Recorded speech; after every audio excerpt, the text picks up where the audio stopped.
podcast.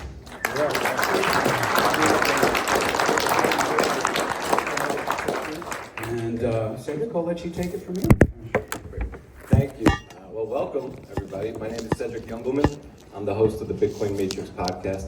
I'm also CEO of Chaos Enterprises. We generate random numbers provably and audibly, and we'll be rolling that out this year in lots of exciting ways. I'm excited to be joined by these esteemed gentlemen, so I'll let them come on stage and introduce themselves. Larry, Mark, Craig, Matty, you guys want to come on stage? I should go to the end. I think he wants us in that order, but Yeah. okay. Yeah, so I'm Larry Lepard. Most of you guys know who I am if you are on Twitter. I make a lot of noise. I'm not a friend of the central banks. They deserve everything I throw their way and more. And so great to be here. It's great to see everybody. This is an awesome group, and there's no extreme danger here. There's only extreme danger if you're holding fiat. We're in a safe spot. So. Where's Mark? Don't worry, it's all going to be good. Good morning, I'm Craig Shapiro. I'm with the Bear Traps Report, which is an institutional research firm. I'm also local to Naples. I'm pretty active on Twitter, have similar disdain for the Fed and for Treasury Department and for government spending, and I'm a Bitcoiner.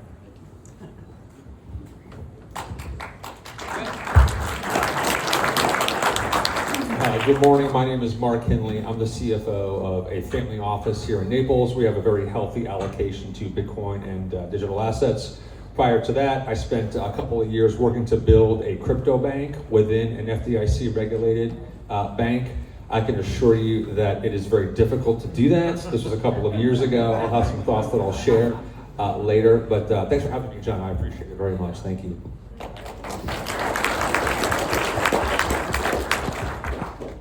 How's everybody doing? My name's Matty. They just found me in the alley behind the building. They said they wanted somebody else. So I said I'd step up to the plate. Just kidding. I am the CEO of a company called Consensus Protocol. We're very active in the mining space, and I'm excited to be here with you guys today. I don't know how many of you guys were here last year, but I think a lot has changed over the last year. We're going into what they're calling Trump 2.0, the Bitcoin era, and I'm really curious what you guys think is going to happen this year, or your outlook or your thoughts. So Larry, let's start with you. Maybe give us a few minutes on what you think 2025 is going to bring. Yeah, well, 2025 is going to be a great year for us. We can already see that. The Trump administration will start next week, and I think there's no doubt they're going to do a strategic Bitcoin reserve.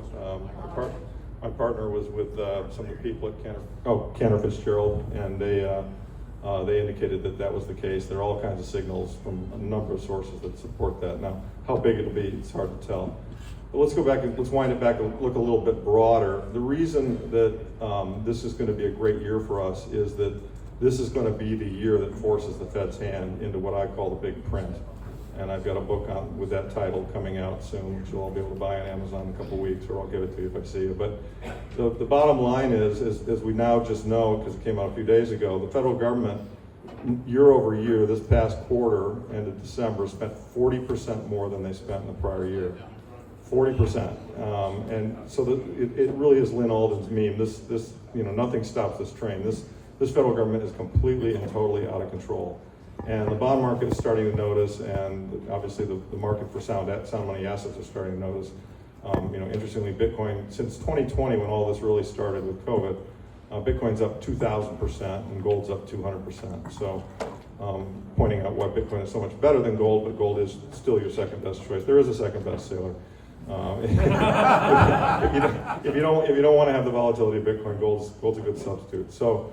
But I think what's going to happen is there's going to be an enormous clash between the Trump administration and Jay Powell, and it's going to be very interesting to see how it plays out. He can't fire him, and Powell said he won't quit.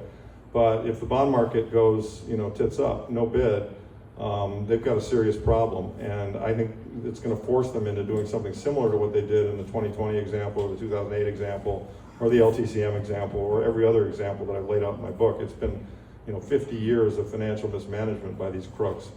And these bastards are going to lose, and they deserve to lose, and they deserve to lose now, and it's imminent. So this is going to be a really great year for us. In terms of the price of Bitcoin, I think we're going to see 140,000 in the next 90 days. It's forming a flag right now around 100. It went from 58 to 100. That's 40 points. Flags fly at half mast, so add 40 to 100. We're at 140. I bought March calls on IBIT up 20%. So I've got to go up 20% to break even. If I go up 40%, they're 5 baggers. So that seems to me like a pretty good bet. And I don't know. That's kind of my big picture. I mean, we could drill down a lot on that, but I don't want to bore everybody.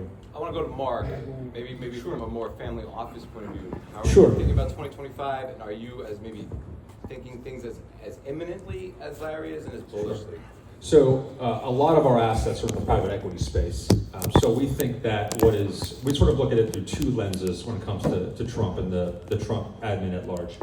There are things that we have great clarity on. Speaking about digital assets, it is extremely clear that the new regime, the Treasury, CFTC, the SEC, it's a new paradigm for digital assets. 20 years ago, my career in finance began in the payday lending industry, which at that time was the most hated industry in America, only to be usurped by the Bitcoin and digital asset industry, which is now the most hated industry on earth. That changes on Monday. So there is going to be, to your point, a paradigm shift around the integration of digital assets and Bitcoin into the mainstream, define it however you want. So we have great clarity on that, which is super bullish. From the private equity perspective, we need exits, we need liquidity. That's tied to growth, pro-growth policies. We think we'll unlock private equity exits. That's good for everyone, especially for us. But there's also things that we don't have good clarity on at all. Tariffs and the impact of that on inflation. To Larry's point, the Treasury market is very nervous about inflation. No one knows. If someone claims that they know what's going to happen with tariffs or buying Greenland, they don't. No one knows. The Treasury market's telling you, the market's telling you, that there is a high risk of a reflationary cycle. That's not great for risk assets. Bitcoin is starting to become outside the traditional risk asset envelope because it's tied to fiat, Fed mismanagement, fiscal mismanagement, etc. So I'd say super clear and bullish on digital assets, not so clear on inflation in the Treasury market, and all that kind of remains to be seen.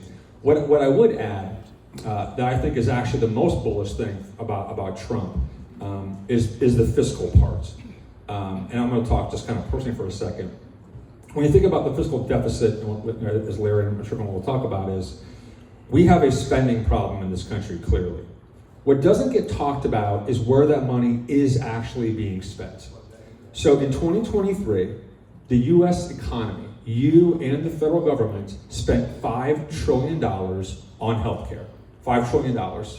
75% of that spending is on chronic and preventable diseases, type 2 diabetes, cardiac diseases, etc. I think looking to Doge, which is very, very good and a great idea, is great. But I think that the bigger impact on fiscal deficits is actually going to be RFK. Because the real puppeteers in our economy that enslave us isn't the Fed, they're a culprit. But it's the processed food companies, the pharma companies, and the social media algorithms who cancer our mind, our kids' minds, our bodies, and our kids' bodies. If we can rein in those entities, nothing to do with the Treasury market, that's $3.75 trillion a year in savings that we'll all benefit in. And we'll live longer and we'll feel better. So that's, I think, is our macro view. Definitely a lot to unpack there. We're going to go to Matty. Matty, maybe you could tell us your thoughts about 2025, maybe from the alley where they found you, or really your thoughts as a minor, or sort of your outlook going forward here in the Trump administration. So, as a business operator in this space, the past 4 years, I would say, have been probably some of the hardest to be in the crypto and Web3 industry, writ at large. Actively being hindered by not having access to bank accounts, no lending facilities. You're in a prohibited industry is what I've heard over and over again from people in different banks or lending institutions, etc. So it has been very hard to operate. We've had uncertainty in the mining landscape, for example. I think at one point the Biden administration was trying to propose a 30% tax on miners in the USA. So when these things are kind of being put out there, it's very hard to operate. It damps down on people wanting to come into the space, invest in the space, be involved in the space. of course, Bitcoiners are going to win. We're going to win no matter what. It doesn't really matter. So there's this argument that we don't care what happens in the government. We don't care that what happens over here. And there is some merit to that. That is true. We're going to win no matter what. But it is much better when we have legislators and people in government who want to promote freedom, that want to promote, the American dream, the American ideal, and who get behind these innovative ideas in technology in general. So I think we've been operating in great, we call headwinds, right? Very hard to move forward. And I think with the incoming administration, that's all going to turn into tailwinds. So we're going to have this support behind us, actually, where we want to be pro-innovation. We want to create jobs, right? Because I employ many people that rely on me, right? That have families that need income. So it's nice to have a supportive administration coming into play that's going to get behind that and help America lead in the world. Many of you don't know, but over the past 4 years, developers, talent have actually been fleeing to other countries. So if you look at Web3 development talent, it's gone like this over the past 4 years. So other countries are now taking over the leadership roles in the world, and America is supposed to be at the forefront, right? So hopefully over the next 4 years, we can come back to that. From a macro standpoint, I think people haven't quite priced in or realized that if nation states come into play here to buy Bitcoin, I think they're going to teach the world what true absolute scarcity means. Bitcoin is an absolutely scarce asset. So there's only 21 million Bitcoins. There's no money printer. There's no Jerome Powell who's going to, increase liquidity by printing all this money. There is no stock reissuance where they're going to issue a bunch more shares to dilute the shareholders. There's nowhere else to go to find Bitcoin in the universe with stuff like gold or whatever other assets, right, that are physically scarce, but not truly, absolutely mathematically scarce like Bitcoin. So I think Bitcoin is an idea that's time has come, and I think over the next 4 years, we're really going to see that play out on a macro scale. Woo!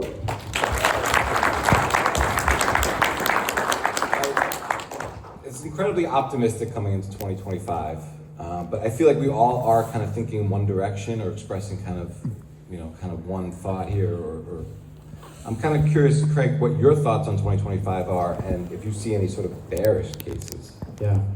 I mean, the problem with the euphoria around Trump and the new administration coming in is that there's a lot of euphoria about Trump and the new administration coming in. And you basically have risk asset prices that are at all-time highs. And the issue is that, and to say it mildly, the last administration has left this current administration with a bag of shit. I mean, the deficits are out of control. Janet Yellen has issued short-term treasury paper as opposed to terming out the country's debt for longer periods of time. And so the new administration is going to be tasked with having to term the debt out, which basically means when you, instead of borrowing for 7 days or 30 days or 60 days, we need to start borrowing longer, for 10 years, for 20 years, for 30 years. The prior administration didn't do that. As far as sanctions are concerned on energy, the Biden administration decided not to go full blast on sanctioning Russian oil, on sanctioning Iranian oil, and then last week, because they didn't want gasoline prices rising ahead of the election because they were trying to win the election. So what happens last week? A week before they leave, they decide to sanction Russian oil in order to put more pressure on it. So what has happened in the last 2 weeks is oil prices are up 10%. And Trump has talked about sanctioning oil further, sanctioning Iranian oil. So what we don't know is exactly what the Trump administration is going to do with respect to tariffs and with respect to sanctions, and with respect to their ability to push a pro-growth agenda in that environment. So as we step into 2025, there's a lot of uncertainty about these policies. And so my concern is that as Trump needs to deal with some of the errors and issues from the prior administration, the only way to do that is really to orchestrate a slowdown in the economy, to try to bring down inflation, to try to right the wrongs of the prior Treasury Department, start terming out the debt, which is going to mean higher interest costs, lower growth, and try to stymie some of our foreign adversaries with respect to who have had adverse trade policies against us. So that's my concern heading into 2025. And the issue for Trump, I think, is he has a window here to blame the prior administration for all these issues. But the longer we get into his term and he doesn't address these prior issues, they become his issues. And if he doesn't, so he has an incentive to do things early in the term to try to bring down inflation, to try to bring down asset prices, to try to bring down growth, to try to be more aggressive on tariffs, more aggressive on sanctions with our enemies. And so that to me creates a very adverse, potentially adverse environment for the first 6 months of the administration, where we are concerned about growth. The low-end consumer is facing now like you said, a resumption in inflationary issues and interest rates. I mean, credit card rates have moved from mid-teens percent in 2021 to 2022 to 25, 26% now. I mean, the low-end consumer in this country is getting absolutely crushed. And so we need to figure, Trump needs to figure out ways, and the administration needs to figure out ways to bring overall cost of living down. But it's gonna take time, and it's probably gonna take a risk asset price correction in order to do that. So while I'm very constructive on the long-term outlook for Bitcoin, Bitcoin is a risk asset. And so to the extent that we have a risk asset slowdown, Bitcoin's gonna suffer alongside. Now I think equities are also gonna suffer, and other things are gonna suffer too. And to Larry's point, it will be that correction that brings about the big print, right? There'll be a pain tolerance at a point of no return where the Fed or Treasury comes in and says, we cannot tolerate this type of slowdown. And that's when they'll start printing money again. And that's really what I think when you really want to plow into the Bitcoin for the next and bigger, larger move. Can I just comment on that? Because let's go back 50 years. Over the last, I guess my point is, I don't believe that either political party in this country really wants to solve the deficit problem, and here's why. Over the last 50 years in this country, 50 years, 4 years have seen a budget surplus or a balanced budget, both political parties. During that time, the last 50 years, US GDP has grown 2,000%. You have 2,000% GDP growth in the last 50 years in 4 years of a balanced budget under both political parties. We are a debtor nation. Until we can break the cycle of debt, because the Treasury prints money, because the US House of Representatives, the Appropriations Committee, who never gets talked about, who tells the Treasury where to spend the money, until we fix the debt issuance problem, we'll never solve our fiscal problem whatsoever in this country. You cannot grow 2,000% and still run massive deficits. And it's up to us to elect people to the House committees to fix that problem. Yeah, no, I totally agree. I think the issue that we have now is because of the way the prior administration has sanctioned Russian reserves and other countries' reserves, we are lowering the demand from overseas to buy our paper, right? And so for 50 years, we've been able to basically sell unlimited amounts of debt at low rates because everyone would buy our debt, and all excess trade balances were settled and held in U.S. Treasuries. But when you sanction Russia out of the financial system, it gives a tell to China, to Saudi Arabia, to UAE, to other countries that are net exporters to America. Your money's not safe here. And so if your money's not safe in America, you're gonna stop buying treasuries. That's exactly what we've been seeing now for the last 2.5 years since those sanctions on Russia went into play. Now that's great for Bitcoin, that's been great for gold, because countries now are storing excess trade balances away from US Treasuries. They're storing it in gold, they're storing, but increasingly will think about storing it in Bitcoin. But it's the problem for the US government is that they are going to have to finance these deficits at higher rates of interest. So we are getting now closer to where $36 trillion of debt and running $2 trillion a year of deficits is becoming an issue. Yeah, I think Craig has alluded to a very interesting and important, tricky juncture that we're at, and that is we're in an enormous bubble. We're in the everything bubble, driven by all the free money and all the misbehavior and the $5 trillion of stimulus and COVID, et cetera, et cetera. And they've managed to extend it because, we had, Janet paid excess reserve, money on excess reserves. He had, reverse repos. And I mean, they've hidden the underlying problem, and Biden has really kicked the can. And as Craig said, Trump is walking into a shitstorm, an absolute friggin' shitstorm. Because when this bubble bursts, we're running huge deficits with low unemployment and a record stock market. And every time those things have changed, the deficits get even bigger. And those bigger deficits imply you got to sell more bonds, and the bonds are going to have to cost more. And this is a death doom loop. That's exactly what it is, and there's no way out of it. And at some point, the entire bond market is going to look at the Fed and say, "Sold to you." And the bond market, by the way, is $36 trillion. The Fed balance sheet's $7. So if you don't think that's going to grow the money supply and cause our assets to go to the moon, then you're not thinking. So, but the tough part, and Craig has got it right, is that today, Bitcoin still trades. I think it's getting more and more of a risk-off component to it. There were some days recently where it should have gone down because the NASDAQ or the triple Qs were down, and it didn't. Gold was up and Bitcoin was up. So I think it's having, a slightly different tone to where it used to be. But there is no doubt, I lived through 2020, I lived through 2008. There's no doubt that if we have a financial accident, that there could be a very brief moment in time in which Bitcoin, gold, all assets just get hammered because, what happens is in that situation, you sell what you can sell, not what you want to sell.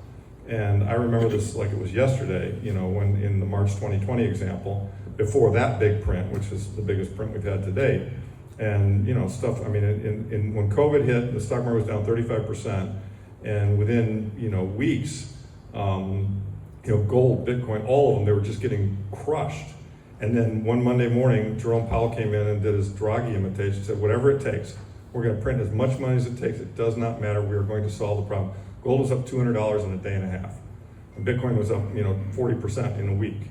And so that's going to happen again, but you've got to be prepared for that. You've got to view it as a buying opportunity. But I think the difficulty is to try and be cute and think, well, that's likely coming and therefore I don't want to buy Bitcoin today.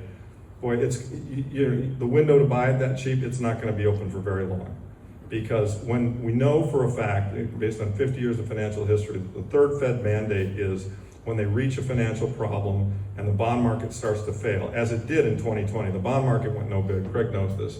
When the bond market starts to fail, that means the government can't fund itself. And the government can't fund itself, they're going to go out of business. And so what do? They have one tool left. They've got the hammer. Every nail looks like print. The hammer's the printer, and everything looks like a nail. So we know with absolute certainty that the big print is coming because the alternative is the Great Depression. And they won't let that happen by definition. And the problem is that because of the way compounding works, each of these prints becomes bigger. Bernanke printed 3 trillion, it took him 4 years. Powell printed 5 trillion, it took him 18 months. The next guy's gonna have to, whether it's Powell or the next guy is gonna have to print 10 trillion and it's gonna take him, a month. And eventually what happens is people say, hey, you know what? They're never gonna be able to stop this. And then they say the money's no good, Gresham's law kicks in, Bitcoin goes to $1 million and the dollar's worthless. That's where we're going, and that's why we're on the right side of this trade. But the path is difficult. There's a good chart on Twitter that most of you have seen done by my friend Dan Oliver at Myrmikan that shows the volatility of the failure of the Weimar Deutschmark in 1921 through 23. It can be a very volatile event. So, you gotta understand what we're dealing with here and be prepared to deal with the vicissitudes of what Craig is describing. But Craig's got it dead ass right. We're headed for a crack up. And I don't know if you agree with this, Craig, I don't see how they make it through this year without this happening. I think it's got to happen in 12 months. Yeah, and then that's what I was alluding to earlier is in my view, there's incentive to have it happen sooner rather than later. Right. Because then you can blame somebody else.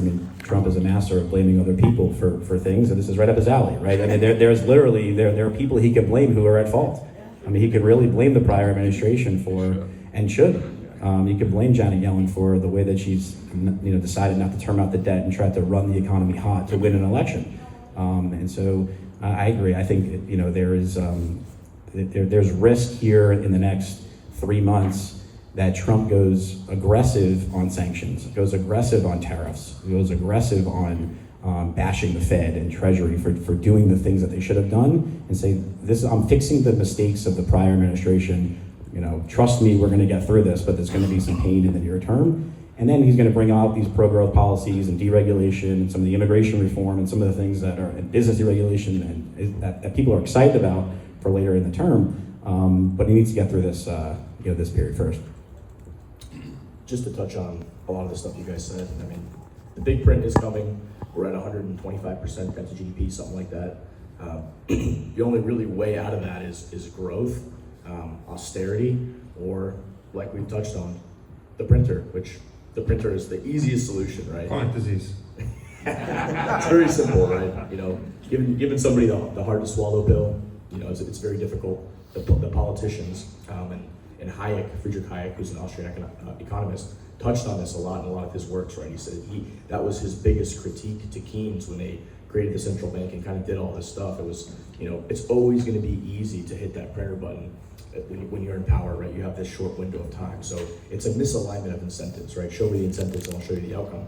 And that was the big critique of that, because it's like a drug high. When you print all that money, when they gave all that COVID stimulus to everybody, everyone got a $1,200 or $1,000, whatever it was, check, right? You got that check and you're feeling so great, and then, oh shit, my rent doubled over the course of the year. Now I have to pay $1,500 more every single month forever, right? So printing money is very similar to that, and I think it's inevitable that that is coming.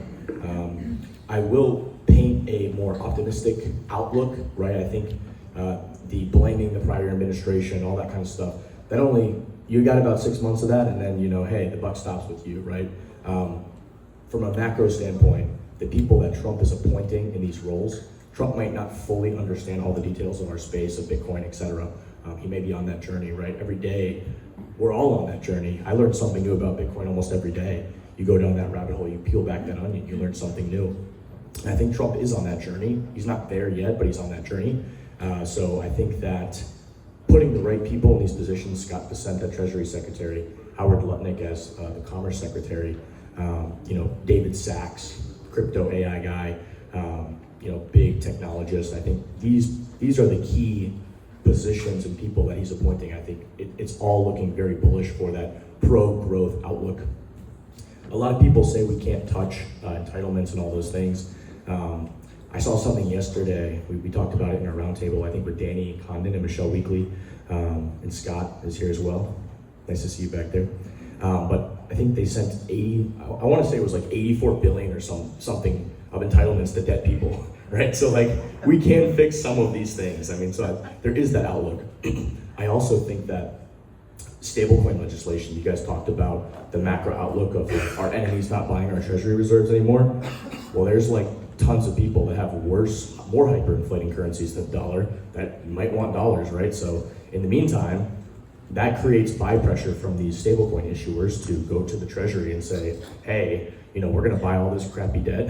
This is, you know what I mean? And they're just gonna collect a huge spread, and two circles, I think it's Circle and USDT, they're taking that profit and they're plowing it into Bitcoin mining and buying Bitcoin with that profit. So I think that's a good thing, and it gives the world more access. So I think a massive Weimar-style hyperinflation would be horrible for the world, right? A lot of people will lose.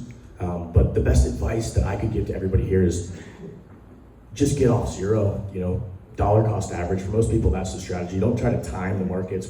Bitcoin to drop, go up, all this stuff, just dollar cost average. Bitcoin has gone up on an average 60% per year since inception. Good luck trying to time that. So get off zero.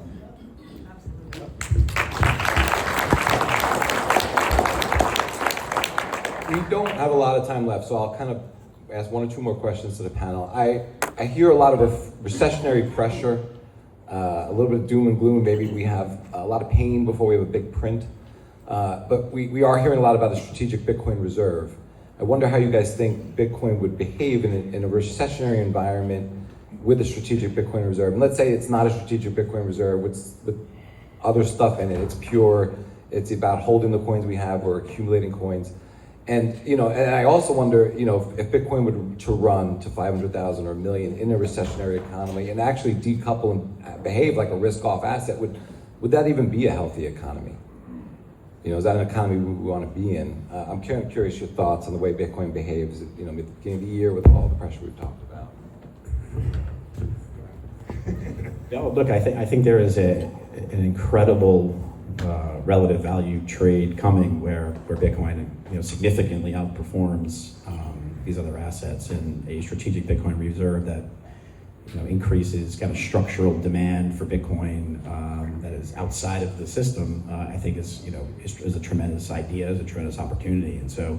But to the point earlier, it's still a risk asset. There's still plenty of people who own it, who can trade it 24 hours a day, 7 days a week. Very easy to liquidate it on Saturday when you have nothing else that you can liquidate. And if you're worried about something happening in the world over the weekend, you feel like I need to sell Bitcoin, you're going to sell it over the weekend. And so I think there are some of those issues. But as far as the U.S. government's role, I'm curious your guys' thoughts. I think it is complicated. I think there's a there are some Bitcoin traditionalists who are a bit concerned about the government, any government owning Bitcoin as an asset. And there are folks who are thinking kind of America first and saying, this is the only way for America to continue its hegemony and continue its leadership is to have the hardest money kind of supporting the currency. So, I don't really have a huge thought out view on that, but I think that is going to be a conversation that folks have going forward is government control over Bitcoin. I mean, BlackRock already, I think, owns several 100,000 shares of Bitcoin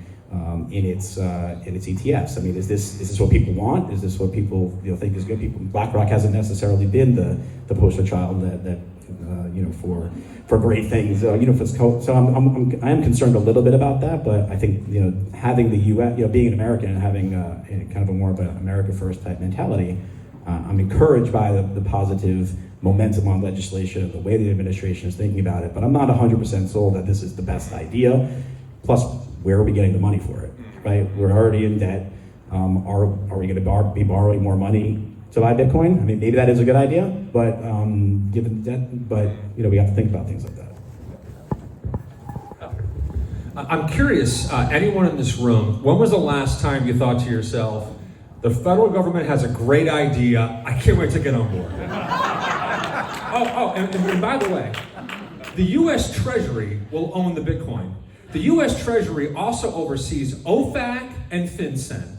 There is nothing more poisonous to this community when it comes to the TradFi DeFi integration than OFAC and FinCEN. So just to level set, the U.S. Treasury, who controls OFAC and FinCEN, wants to own $2 trillion worth of Bitcoin, and that's a great idea. Here's what probably, in my opinion, is a bit of a better idea.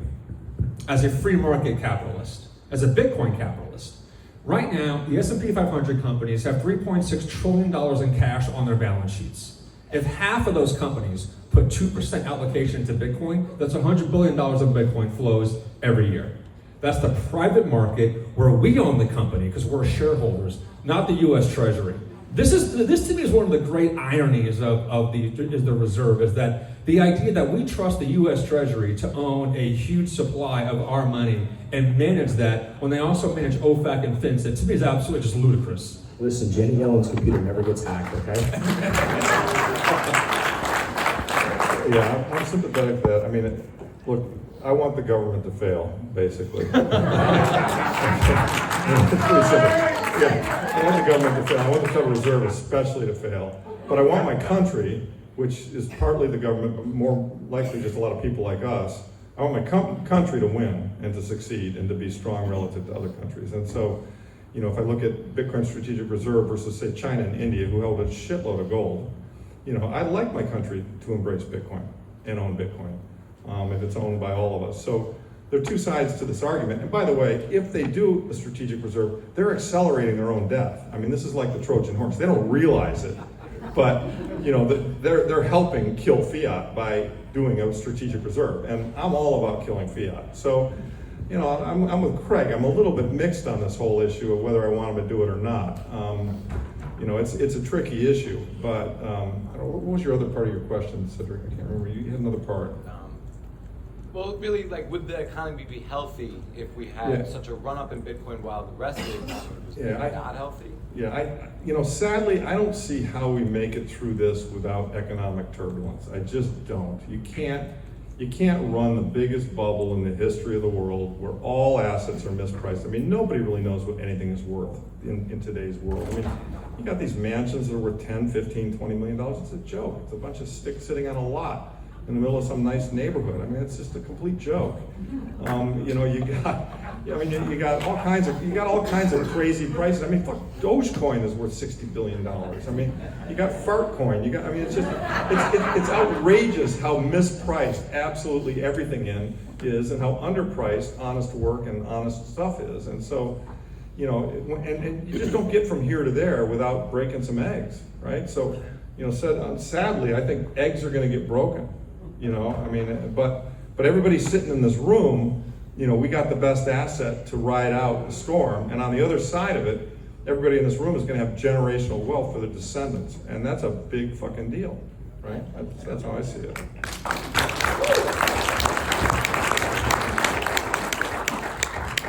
I'm like the most radical dude on this panel. Now I got to be the contrarian to all these takes. So here's my take. Bitcoin is for everybody. Company, country, friend, enemy. Bitcoin doesn't care. Bitcoin offers you assurances. And I think it will be a liability in the next decade for countries who don't have a Bitcoin on their balance sheet, who, you know, for companies who don't have Bitcoin on their balance sheet, for people who don't have Bitcoin on their balance sheet, right? So I think this is inevitable. It's game theory. I think you're going to see that domino fall. I spoke to Senator Lummis at the Bitcoin conference, and spoke to a couple other people. And my understanding is that the votes do exist to make this happen, and this will happen. That's what I've heard. So prepare accordingly. Next, I'll say that, gosh, you don't want to not own any Bitcoin, right? So super bullish, and I do think this is going to happen, and I do think this is good for the world, and I think it's coming. So clearly, but I think one of your questions was how will the price react? I think it is highly likely that kind of an announcement is bullish for price action. Price action. Is it bullish for individual sovereignty, for what's in the Bitcoin white paper? Absolutely no. So let me just chime in on that real quick. Bitcoin operates in a system that's called proof of work, which we call mining, right? What that means is that's fundamentally different to how the world works writ at large now, where the world at large now is largely a proof of stake model, which is kind of what Ethereum operates. Other blockchains use this model, proof of stake. The model kind of works, but the idea of the model is that the more money, the more of that asset, the more you own of that asset, the more control you have. It's because you're putting up your proof of stake and you get to make decisions about how that system runs and operates. Bitcoin operates completely differently. It operates with a system called proof of work. So just because Michael Saylor or whoever owns all this Bitcoin, that gives them no more power over the network than anybody else, right? It might give them influence, like they can talk on TV, whatever, but they can't control or manipulate or make decisions for that system. So just because an entity owns a lot of Bitcoin, the miners, the node operators, people who run the network, they still have the decision-making power as a decentralized consensus. So just want to throw that out there. I mean, I would caution though, KYC and anti-AML like really hinders and neuters a lot of maybe the features. Definitely a problem. Everything you're talking about, KYC, AML, I was in this world, that's all OFAC, that's all FinCEN, that's all US Treasury. I just don't see how this is in any way compatible within the principles of the white paper around the Treasury being the largest holder on the globe of Bitcoin. Again, bullish price action, bearish Bitcoin principles. I think this has been a pleasure. Thank you, gentlemen.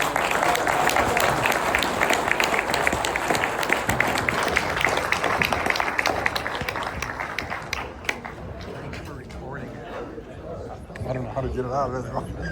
It's too big to email. No, it's actually, in fact, I want to show you something real quick. Okay.